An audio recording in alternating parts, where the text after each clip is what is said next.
This is Klein talking about the historical context of the Prague Spring.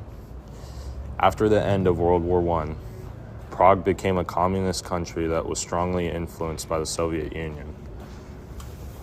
Prague, like many European countries at the time, was heavily controlled by its government in areas such as politics, media, and free speech. By the 1960s, many citizens were getting frustrated with the way things were run. The economy wasn't doing great, and people felt like they didn't really have a voice or say in anything involving the government. In January of 1968, a new leader came to power by the name of Alexander Dubček, who became the new head of the Communist Party. He believed that the country should still stay socialist, but also give citizens more freedom. Dubček started to introduce reforms that were known as socialism with a human face. These reforms were intended to make the government less strict. They included things like reducing censorship of the media, giving people bigger roles in government, and giving people more freedom of speech. To the citizens, these reforms seemed fairer and more open. At the same time, leaders of the Soviet Union were becoming more and more concerned about these reforms. They were worried that if Czechoslovakia became freer and more democratic, other communist countries in Europe would demand the same. The Soviets became scared of their power and control weakening. As a result of that, the Soviet Union decided to think about stepping in order to maintain control. These are the events that led up to the Prague Spring of 1968.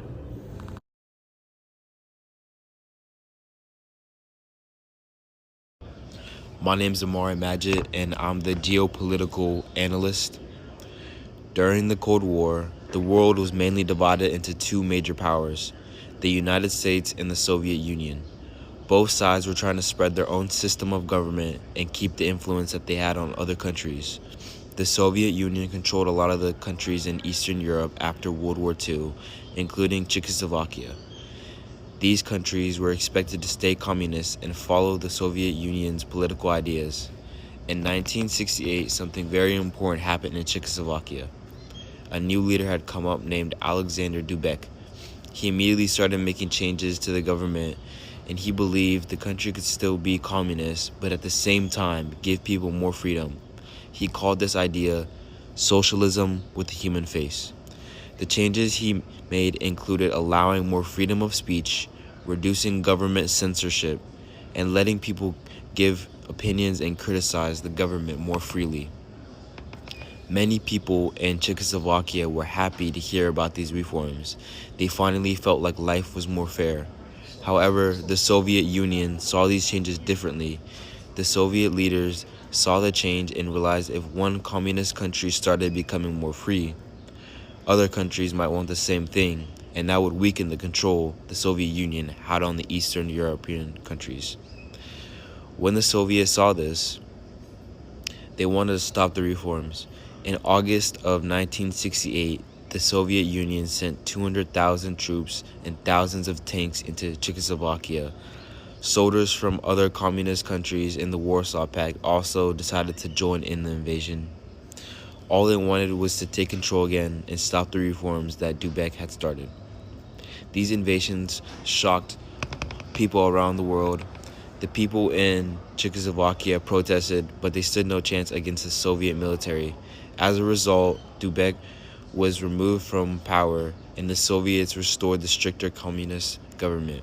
In conclusion, this event shows how the Soviet Union acted as the hidden hand in this conflict. The reforms that started in Czechoslovakia were quickly brought to a stop by the Soviet Union. The Prague Spring is a clear example of how the Soviet Union used its military power during the Cold War to keep its influence over other countries. This is Drew Revelle speaking, and we're going to be talking about how the region was affected during Prague. So let's look at the background and the domestic reform.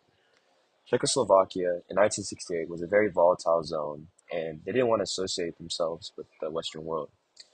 They wanted to improve communism internally under the leadership of Alexander Dubček. Czechoslovakia created socialism with the human face. This internal reform ended censorship and limited the role of the secret police.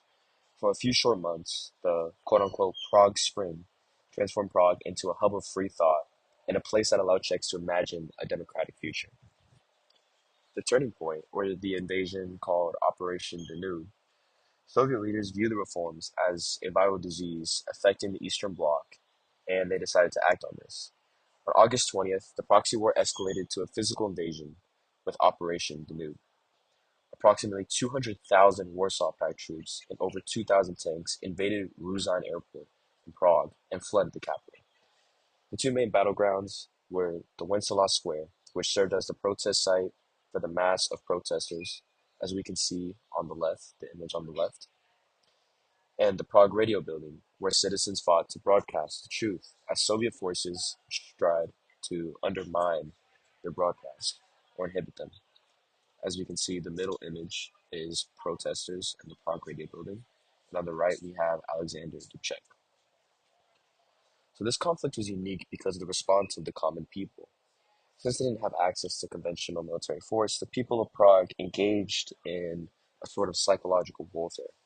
They used tactics to throw off the soldiers, such as removing street signs to confuse the tank drivers, and argue with the soldiers in the streets in order to question their morals or demoralize them in some sort of way.